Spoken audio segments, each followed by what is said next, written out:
And I'd like to call upon the Prime Minister to open the debate, please. Hear, hear.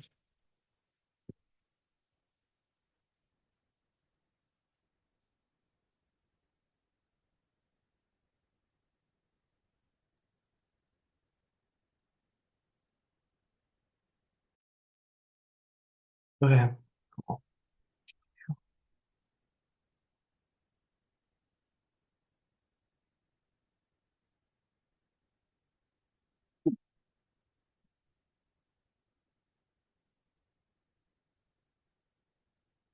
So you Facebook Messenger.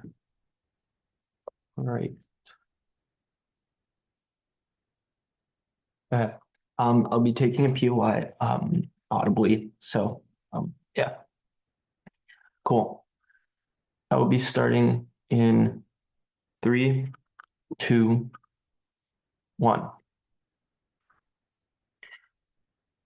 The world has become increasingly hostile, and the political grounds have been changing. The strategy is not to convince individuals whether they are good or bad politically by virtue of their benefits or their real pragmatic policy. It's become a matter of fear, of shunning those minority groups that benefit them, to rise in populist ascent and further oppress these individuals to their own benefit while detracting from the real harms and the real problems that exist in their own communities. It's given this context that it is a case that queer movements should encourage their members to conceal rather than openly express their identities. I'm going to do two things. Firstly, I'm going to provide framing as to what this debate looks like. Secondly, I'm going to explain an argument as to how we better protect queer individuals in the movement and why the trade-off is more beneficial in this context to be much more risk averse. So firstly on framing, I want to talk about implementation. We see that this is likely implemented by local groups, communities, and friends and interactions. And notably, it's justified by the specific risks that exist in that context. Like for example, safety concerns. So this might look like not showing the visual elements of your identity publicly, not being openly about it in online communications, especially if it's traceable back to you. Notably, queer movements control the specific narrative. So this no false dichotomy could exist in opening opposition and closing opposition to say that this narrative suggests being queer is wrong.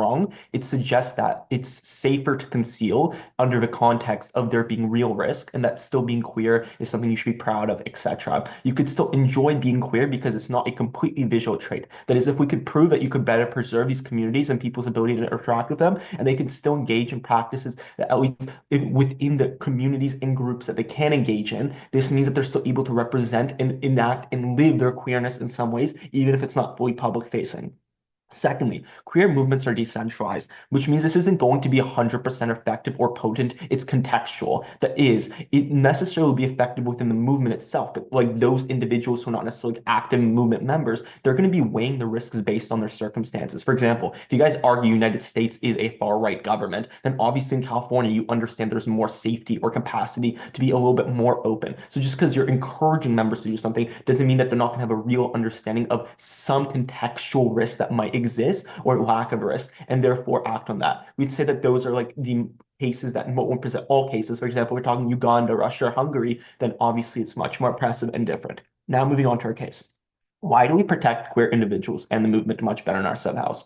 The first thing is I want to point of framing a thesis. Just like needle exchanges or safe supply policies in public health, concealment is a pragmatic, non-ideal strategy that reduces danger in a hostile environment. It's impermanent. This has existed before, where queer individuals have had to engage in practices of concealment in order to grow their movement. And so this isn't something that's not like unprecedented. And also more importantly, it's something that does not exist permanently. It's temporally based on the risks that exist. As soon as a risk, you're able to be much more forward. So what is the status quo? Two things. Firstly, these ruling far-right governments have been particularly bad. Why does the incentive structure exist? This is because visibility is framed as a proof of Western degeneracy, and it's been used to justify crackdowns and rally conservative support. The reason why is, as mentioned at the start of my speech, there's a political incentive to otherize minority groups, especially when you are trying to be a populist, because because it allows you to detract and blame a certain group, which is far more effective than, for example, justifying your own policies. You're able to rally on grounds of identity, of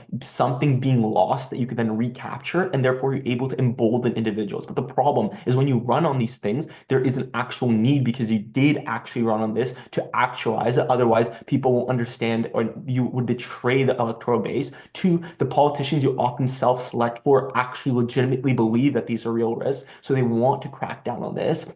And so, to that extent, queerness became a scapegoat in a lot of different countries in the face of traditional families, the nation, or religious values. And so, instead of persuading the public, visibility often radicalizes in these types of individuals further, where especially state media is controlled, which in some of these ruling far right governments, it's also important to contextualize that there's been increasing authoritarianism and an increasing slide towards controlling all these types of institutions or pressuring them to follow your lead, which means there's much more active harm that exists right now. There's also capacity asymmetry. That is, these ruling far right governments, because of consolidation of power and lacks of checks and balances that currently exist in them, means that there's not as much ability, especially relative to these smaller movements that are more decentralized as a characterized, actually meaningfully contest, which means being open and actively contesting is not an effective strategy because they have much more resources and monopoly on violence against you.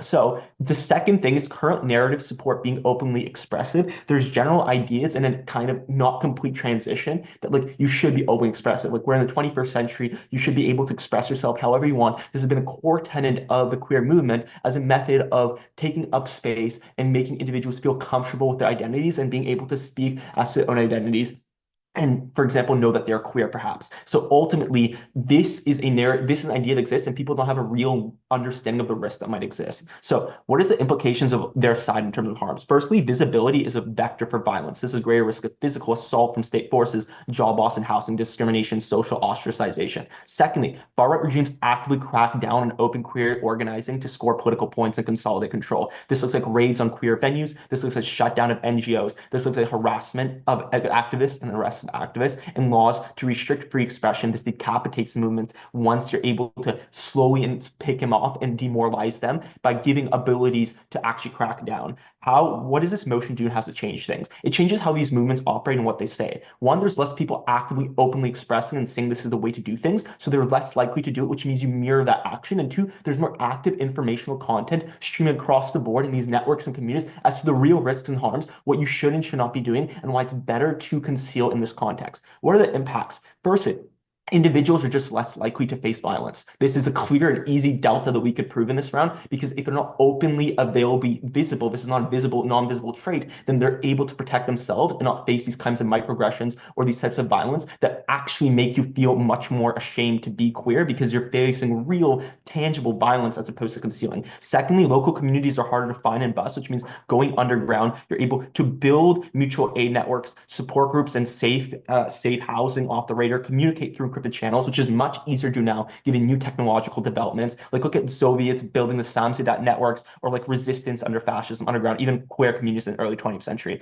And lastly, concealment. If queers are not publicly visible, regimes cannot point them as evidence of moral decline or foreign interference, even though that might happen to some extent anyways. Without a visible other, it's much easier to not justify these repressive laws because people don't feel the risk as a voting base, and so they're less likely to vote on this as the one specific issue. For all these reasons, very proud to propose. Right, cool. Thank you very much, PM, for those very fine remarks. And to start facing the opposition out of the House, hello.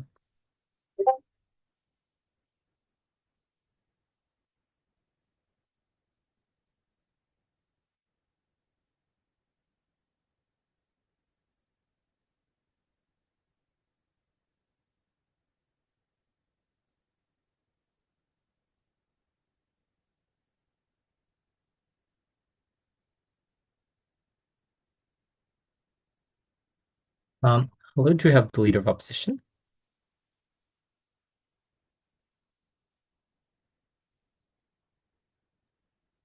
Sorry, can you hear me now? Yep. Okay, thank you.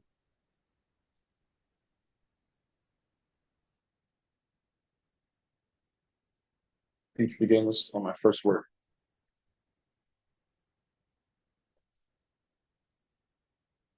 I'm going to do three things in a speech. I'm going to give some brief refutation. Then I'm going to forward two arguments, one on normalization and a second on support for your LGBTQ members. On refutation, we broadly get two pushes from opening government. The first is to say that on a political level, there's going to be less violence and less crackdowns with less visibility. The problem here is that the incentive to campaign on anti-LGBT things are symmetrical regardless of the presence and visibility of LGBTQ movements within your country, because oftentimes these are just de facto aligned with like religious narratives that you found your campaign on. So on a political level, there's always going to be the same amount of incentive to campaign on making sure that like we only recognize two genders and that we're going to not legalize same-sex marriage, et cetera, irregardless of visibility. But secondly, their stronger point is just that you literally have a less likelihood of your members getting attacked and having hate crimes done on them or the state cracking down on them with violence if you encourage them to conceal them. My problem with this is if the probability of you getting literally attacked in your community was that high just from being openly gay, you're likely to conceal yourself anyways because you know your community better. You're the one who can make that risk to reward calculus better yourself. Note that our counterfactual is not coercing people into expressing themselves all the time. We are offering them a choice. We think that since these people know their communities better, they're going to make a calculated and educated guess. And the people who can afford to be openly express themselves in their own communities are going to do that, and the people who can't won't. Note the burden on OG is probably to defend uniform concealment. Because if part of their argument is that less visibility means that there's less political salience about cracking down on these LGBTQ communities and whatnot, then they ought to defend a world where the LGBTQ movement encourages all their members to conceal their identity one way or another. Now, lastly, a frame before I jump into the arguments. I want to note that concealing or expressing your identity is not always a choice. Unfortunate things happen. Sometimes you will be caught with your lover in the middle of the night and the word spreads. In these scenarios, we have to consider how the people who are outed are going to be left. And this is going to be the crux of my second argument. But firstly, on normalization. The claim for this first argument is just that open expression of identity is key to normalizing it's just key to normalizing like queer people in society. And this is a stepping stone to just better quality of life for these people. And there's compounding effects over time. Let's talk about social contact theory, which is the basis of why I believe this claim is true. Essentially, humans are pattern recognizing creatures, right? This is just the way that we learn and understand the world. If I point to the shirt and I tell you that it's black, and then I point to another shirt that is white and tell you that that is also black, you would know that that statement is wrong. But why? This shirt is made of cotton, it has a collar, it has sleeves, it bears the same shape as the other shirt. But you know that this is black and that is white because your entire life you have been pointed to things that are called black of different shapes and sizes and materials until the only invariable thing about them was the color. So inherently we are pattern recognizing creatures. This is how we apprehend concepts about the world and how we are able to communicate them through language. What this means then is that as we make contact with things over time and we associate some kind of tag with them, we then build associations and patterns with that tag. What this is to say is that if you interact with people over time or media over time, and you compartmentalize it in your brain as LGBTQ, the association or the feeling you have with those interactions is on net and on aggregate going to be how you feel about the LGBTQ movement as a whole. The problem then in the status quo is that the perception of people in these far right countries in the status quo of the LGBTQ movement is incredibly distant, is incredibly foreign, and is incredibly flamboyant. They are seeing things like pride movements in America. They are seeing things like the far right version of the LGBTQ being depicted by the media they consume, and they don't really have any kind of connection or any humanization to the LGBTQ interactions that they have. We tell you that the interactions they otherwise could be having with LGBTQ people who live in their country is comparatively a lot better. Because LGBTQ people are just like normal people, right? The only thing that is really different about them is their sexuality. So they probably have a high degree of cultural buy-in. They probably speak the same language of you. They probably have similar political takes on things outside of sexuality and religion and these sort of things. These people look like your coworkers who work on projects with you, who study the same thing as you in school. So what this means then is that you are going to have interactions with the LGBTQ movement that is going to be a lot more, I guess, like tolerable to you, but also notably, you humanize these people over time because you look beyond their sexuality. You know a set of LGBTQ people for reasons, and you know them to be things outside of their sexuality. You know them to be your coworker. You know them to be your cousin. You know them to be somebody that has traits you at the very least admire. So at the very least, what this means is that you're going to go from like actively hating and being violent towards these people to at the very least being tolerant. We're not saying that we're going to change people's perspectives totally. This might happen in a small number of cases, but you're at least going to be tolerant because you understand these people are human and they have a set of traits outside of their sexuality. What this does then is expand the Overton window. The set of things that are seem as extreme to you are now more extreme than what it previously was. Because previously, just being gay was extreme. Now you're tolerant of that. So the new extreme is going to be something wider, and that is the next thing that we can start pushing society towards accepting. Notably, liberal circles within the far right exist in things like cities and regions, things like minority liberal political parties. This is accepted by opening governments, and we think that we can still nestle the movement in those areas. And secondly, this impact compounds itself generation over generation. Because if I teach my kid that, okay, being gay is like something tolerable, then it is easier for him to take the next step after me, and it's easier for his son to take the next step after him.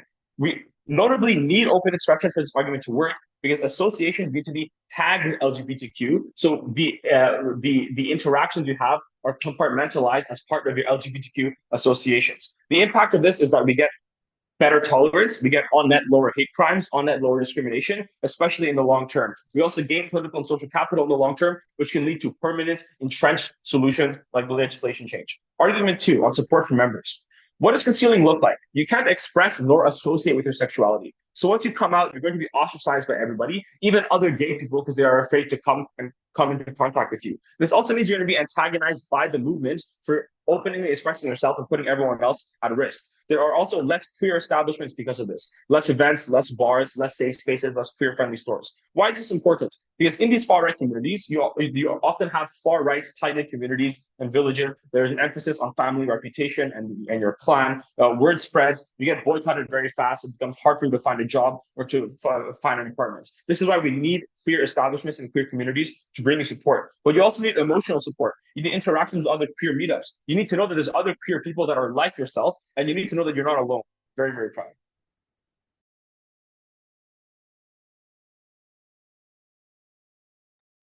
Great. Thank you very much, Elo, for those very fine remarks. And to continue the debate in the opening government's case, BPM, please. Can you guys hear me now? Yeah. Oh, okay.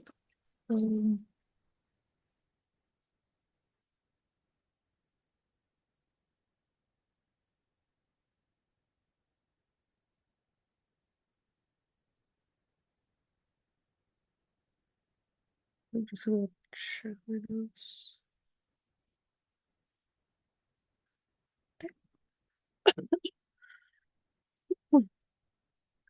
Sorry. Let me just drink some water.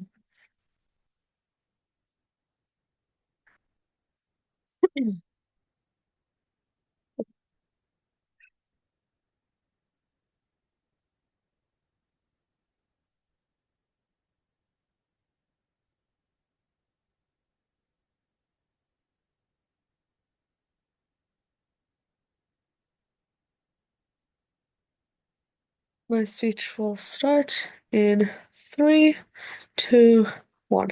Panel, first a lot of refutation 200 and then just like rebuilding a case. Okay, so what does opening opposition tell you? They say that like the government will always be campaigning against queer movements regardless of what happens. Yes, they may always have the incentive to do this, but we think the capacity is a lot harder when the community is not as visible. I.e., if there is a community which looks visibly gay, it is a lot easier to crack down on them than just trying to find groups of people like it's just like significantly harder to like attack these groups if they are portraying themselves as less visible, if they are actively hiding. This is why we get better safety on our side of the house. But we also think that the incentive is probably going to change because like if there's a like country that is largely homophobic and like they are seeing more like openly gay people around, they are more likely to be like pressuring the government to crack down on this than if these communities are actively hiding themselves to protect themselves. So we think that the government campaigning against them is actually not symmetric, but also they are able to do it more effectively on opposition side of the house, which is like how we achieve our impacts of safety. Okay, what do they what do they say? They also say that like these communities, if they are in a dangerous place, are likely to conceal themselves anyway.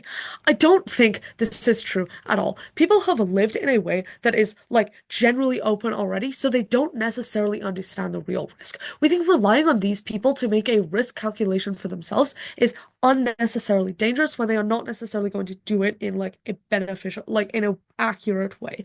We think also that this narrative is going to have an impact because know that there is already significant messaging to be like open about your identity. There are other narratives in society that push people to be open about who they are, to accept who they are, all of these things. These messages will exist. What we need is a countervailing narrative telling you to protect yourself because you are actually in active danger. And that like some of the ways in which this like also manifests is like still like narrative on social media like from Western liberal democracies where people are more safe and where they are still like getting all of these like narratives to be open about who they are and like this we think is specifically probably impactful on like young people who are like growing up in a world where they don't quite realize that they are unsafe and they don't quite realize that like the risk calculation that they are making is incorrect or is like actively going to be dangerous for them in some way. So, okay.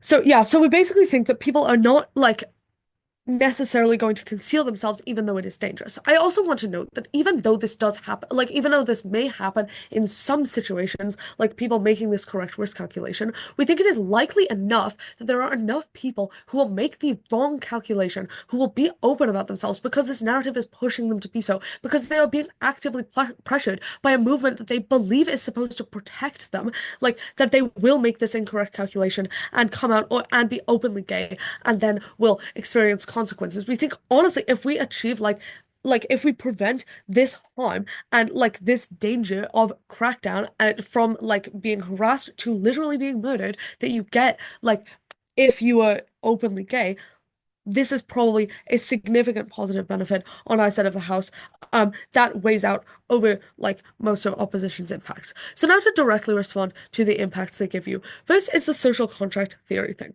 Okay, so first, we think that social conditioning and group politics is going to be more effective than contact and exposure, i.e., the predominant culture and majority have already been convinced that these groups are problematic. That is not just going to change because you are meeting more of these people. Like, if you are consistently exposed to the narrative from the top of society, you're not just going to suddenly change your mind on it because those narratives are like and those messages are your frame of reference already. You're likely to just be discriminatory towards these people. Second of all, our side is like better and being subversive. Social contract theory assumes that people are going to socially engage, but the thing is, if people are openly queer, people are not even going to interact with them. Again, when this message is being pushed you are never going to have an interaction with these people who are visibly queer in the first place because you probably you probably believe all sorts of negative and awful things about them and probably believe that it is going to reflect negatively on you to interact with them in the first place. So it is far better that these people are hidden and are able to make connections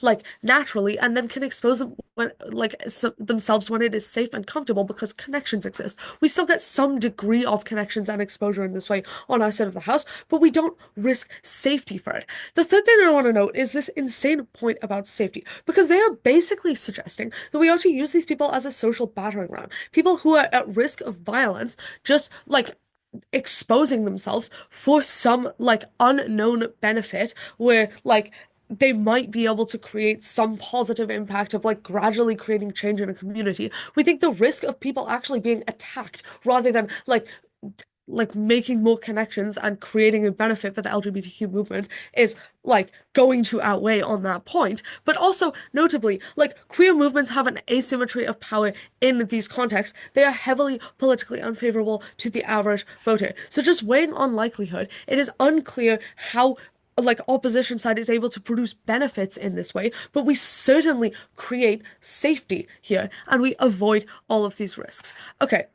The other thing that they are saying is that there's going to be less queer establishments. I don't think this is necessarily actually true. These establishments already exist. They are now just going underground and hiding themselves more because they are far more concealed. Like they don't have like the same risk of a bar getting cracked down on when people can see that there are like gay people going there and that it is like presumably a gay bar. But we also think that like even if these establishments are like getting lesser, or even if people are able to find less of a community like among the LGBTQ community on our side of the house, we still outweigh this just on the point of we are literally getting more safety, as in we are preventing these crackdowns if it is necessary, which I think I have like adequately taken down opposition's points for like why people are not necessarily going to be less like able to interact with the queer movement. Know that they can still access things like social media and all of that.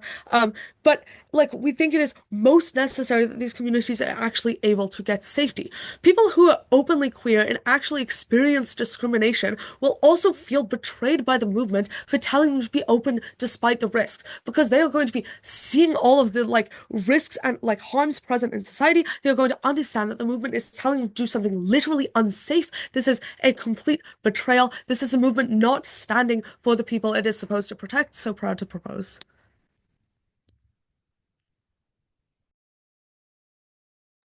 All right, thank you very much, Speaker, for those very fine remarks. And to close the opening health, DLO, please. Here.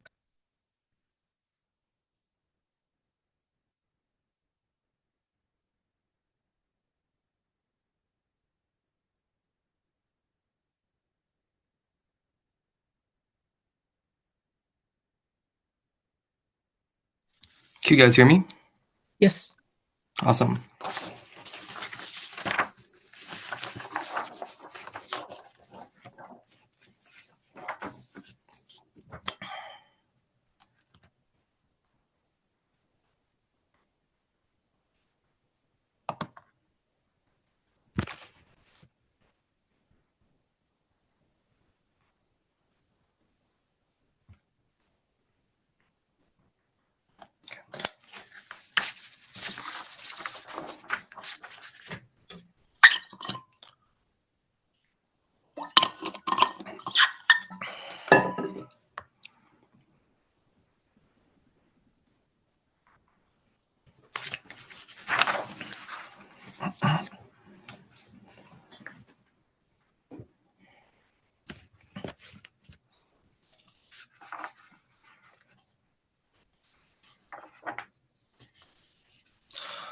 All right.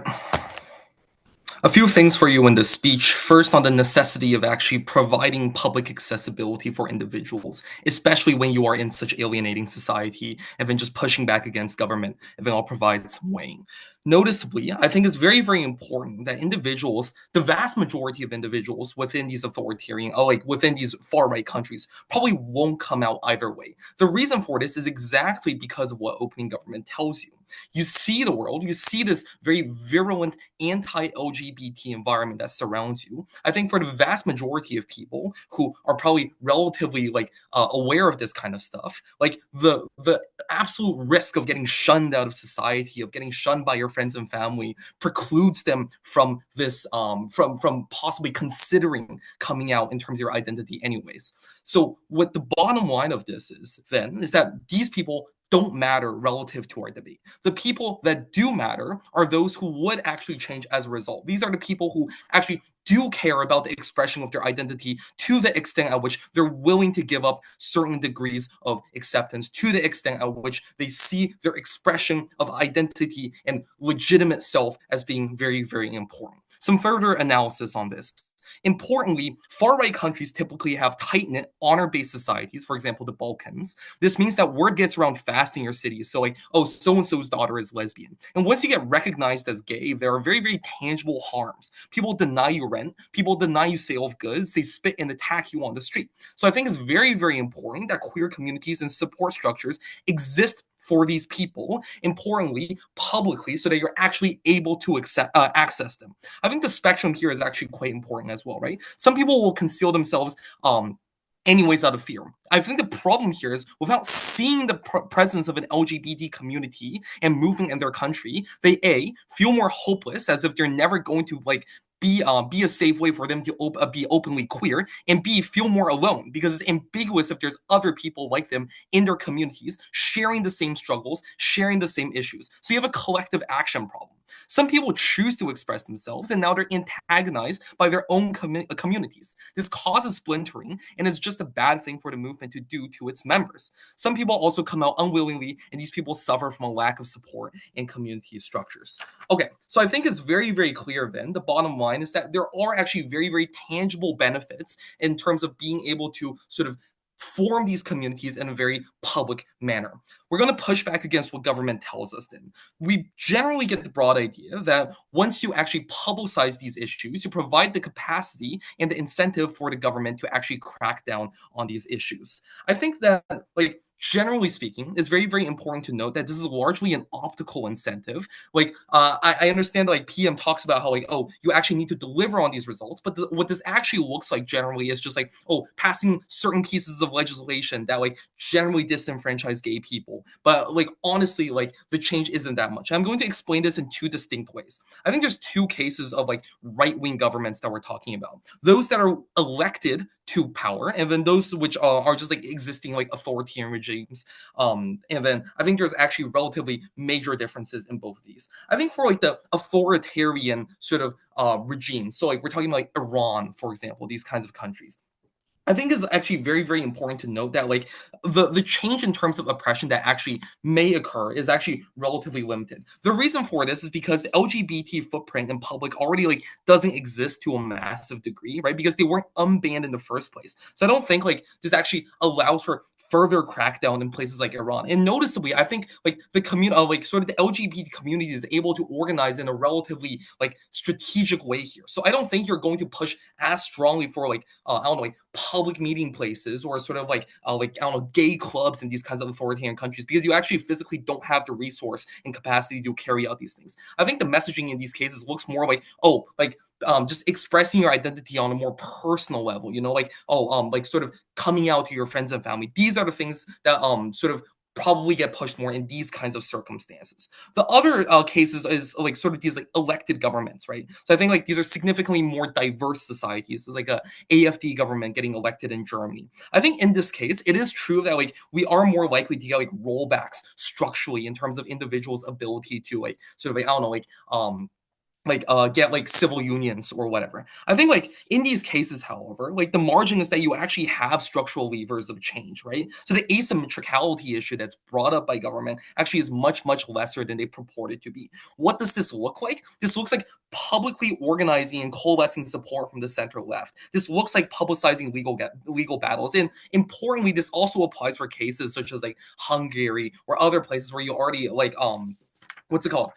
Where I think generally speaking, there still is a reasonable degree of change that is able to occur. So I think with that being said, I think the weighing out is actually quite clear, right? First, on future populations, right? You know with certainty that people will be born in your country in your future, that some of them will be queer. You know that with near certainty that this is likely to occur for multiple generations.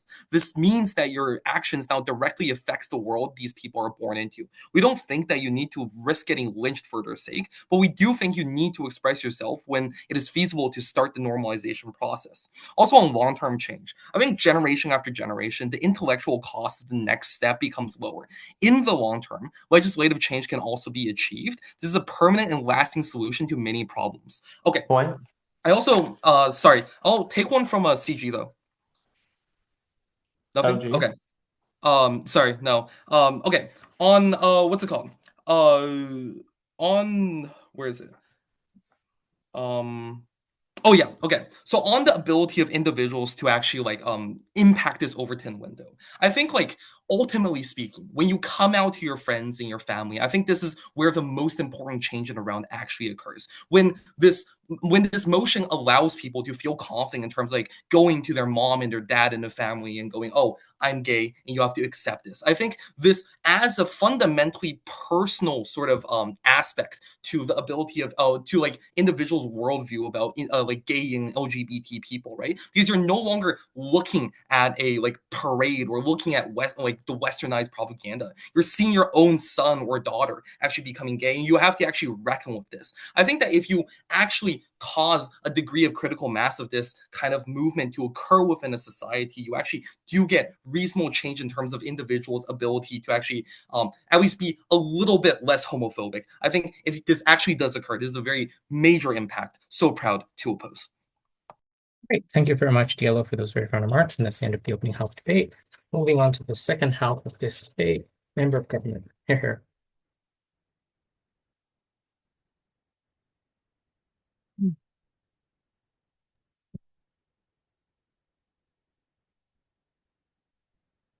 Hi, am I perfectly audible? Yes.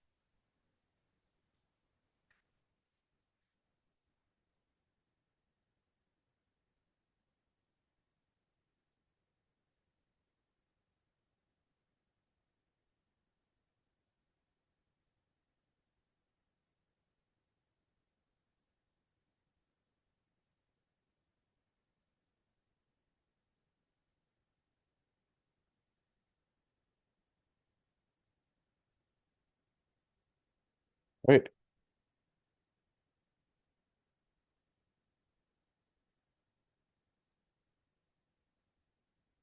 Starting in 3, 2, 1.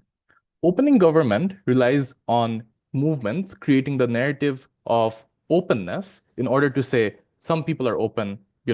Opening opposition is correct in pointing out, look, it doesn't have to be about the movement promoting a certain types of narratives. Regardless of the movement existing or the narrative existing, people who are gay would probably understand there is hostility against them. And therefore, in the absence of anything, people would probably take the easiest possible step, that is concealment. If that is then true, it fails opening government's case because their case relies on concealment in vacuum. Concealment, why it is actually beneficial, I'm unclear what the margin of change is when the movement in and of itself starts encouraging concealment. What the actual delta is very unclear from opening government.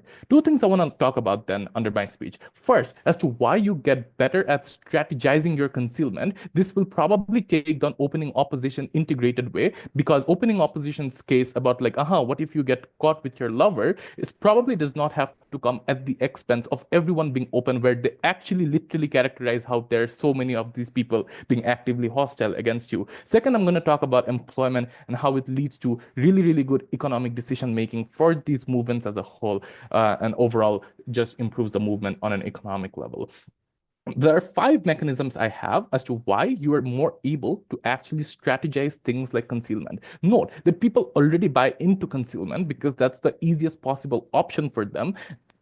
5 reasons as to why you necessarily make it better. First is that people need help under what is safe. People need help understanding what is safe, what is trustable until it's too late. Oftentimes people simply don't realize it until they go to the workplace and realize certain things are happening. And oftentimes a lot of things are reactive in nature, not necessarily preventative in order to get away from these safety issues. Second is that even if you're queer, you have a spectrum of things that you doesn't necessarily know about. It helps you understand things. But third, and most importantly, if someone is concealing, our movement tells them how to navigate concealment. How you can tell your doctor about HIV without necessarily being labeled gay, for instance. We connect better with people with services they need. Things that they actually struggle with on a day-to-day basis, you actually give them tangible solutions on how to circumnavigate these situations. Fourth is people know that there are harms,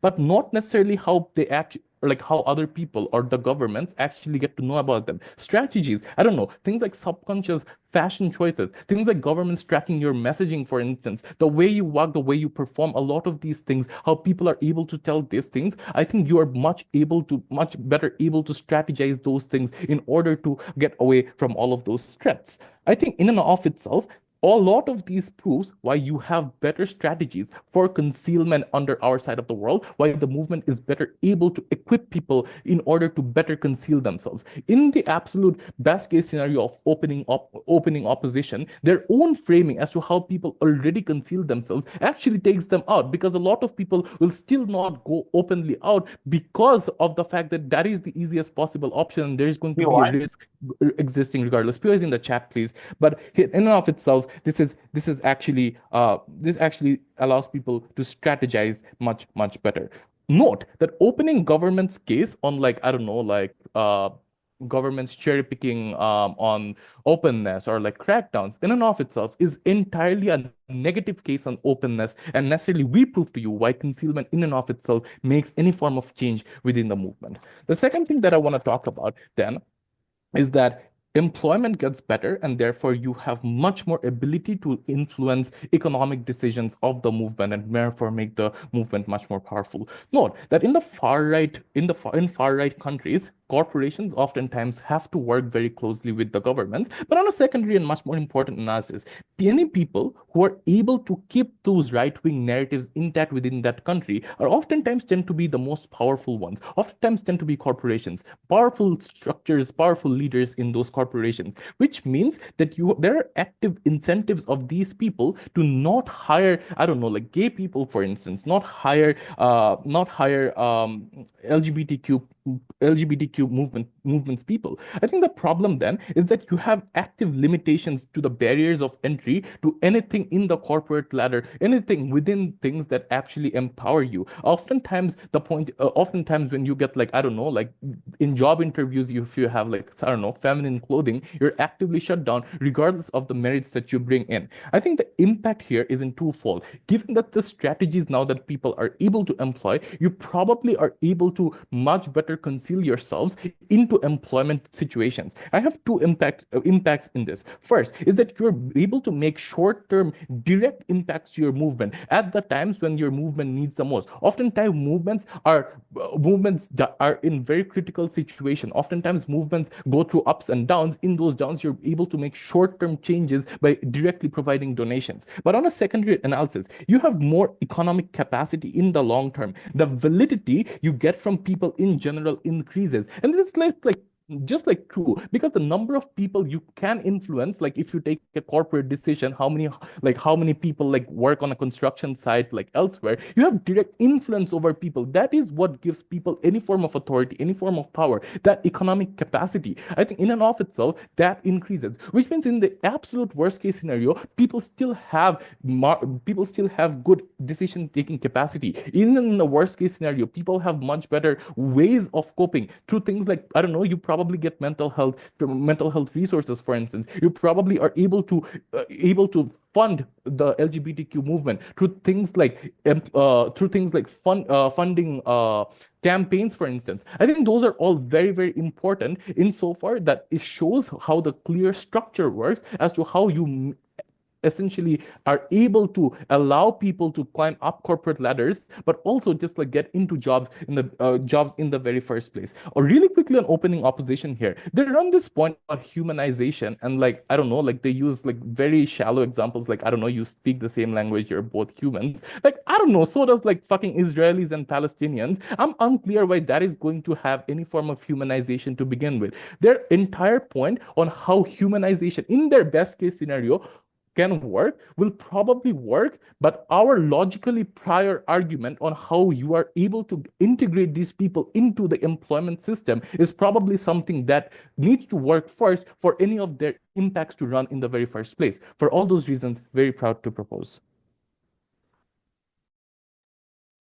Great. Okay, thank you very much, Member of Government, for those remarks. Now moving on to Member of Opposition next, please. Here.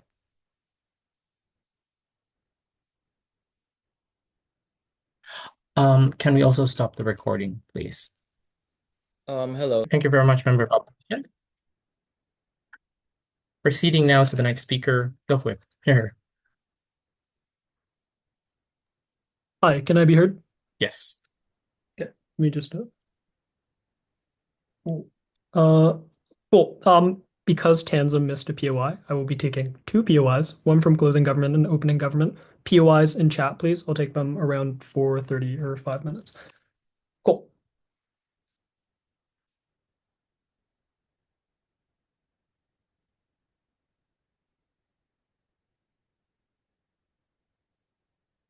Okay, starting in 3, 2, 1. The first thing that I'll do is take out the closing opposition case. I think it is great. I think they did take a hard line, but they did not prove their burden. Okay, first of all, they say that encouraging active expression will therefore lead to real consequences on the government. In that, for example, people do not like public crackdowns, and also people don't like you abusing their children. A few different responses to this. First of all, in far-right governments, the consolidation of that government in power, and more importantly, that government's general control over government contracts with corporations, but also over news censorship, mostly means that this information will not disseminate towards people to the same degree that side proposition or side closing opposition wants to talk about. That is, even if there are public crackdowns, the vast majority of that propaganda will be geared towards making those crackdowns seem reasonable, and it's only the far left radical news sources that are not viewed credibly by most moderates who will be framing this as the realistic issue. So in general, there is not access towards those real consequences. But second of all, even if these consequences are real for a lot of people domestically, those domestic people oftentimes have views about these crackdowns being very legitimate, because far-right governments are put in power by people who generally have far-right reasons for example, hating gay people. So, for example, the advent of a lot of conservative Christian narratives would say that being gay is a sin, and that is reflected within the government. Those populations still generally have those sentiments, and generally people will react quite poorly towards this, or will react positively towards these crackdowns. Second of all, they say that far-right governments can transition out. This is highly, highly unlikely for a few reasons. First of all, because usually far-right governments are put in based on popular sentiment. But second of all, the reason why is that there are mechanisms of continuation by far-right governments. That is, far-right governments who enact, for example, populist narratives that are against gay people are more likely to be able to shed off accountability for a lot of their issues, to do things like deal with corporations and make contracts with corporations, which means generally those governments have large amounts of power in order to re-entrench their power, and they're not likely to go anywhere. Examples would include I don't know, dictatorships like Russia, but even, for example, pseudo-democracies like Brazil, which are incredibly far-right, are likely to stay in power for long, long amounts of time due to the lack of secure public institutions. Third of all, they say that we get international support. I want to say two things. First of all, if the movement critically dies before we get support, that is not something that is helpful. You can have all of the funding that you want, but if people are unwilling to be a part of that movement in general because they are so scared of associating with that movement, given the violence that's associated with it, that it doesn't matter if you have international support in that capacity if no one domestically wants to be a part of that movement. But second of all, international support can still exist relatively well. Even if it's the case that we don't have police crackdowns, it's very clear that there are instances of discrimination, of violence against gay people, which international bodies will want to support in general. I'm not sure why the tipping point here is public expression necessarily. Finally, they talk about visibility and the allocation of resources. The first thing I'm unclear about is why visibility is necessary for the allocation of resources, right?